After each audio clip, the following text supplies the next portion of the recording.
Hello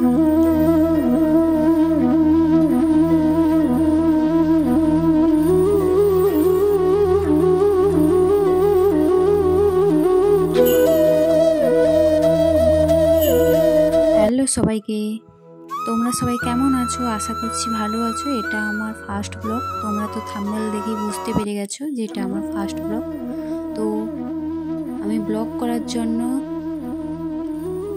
গ্রামের বাড়িতে এসেছিলাম, তাই গ্রামের কিছু ভিউ আমি তোমাদের দেখাচ্ছি। ভিডিওটা যদি ভালো লেগে থাকে তাহলে চ্যানেলটি সাবস্ক্রাইব করবেন এবং শেয়ার করবেন।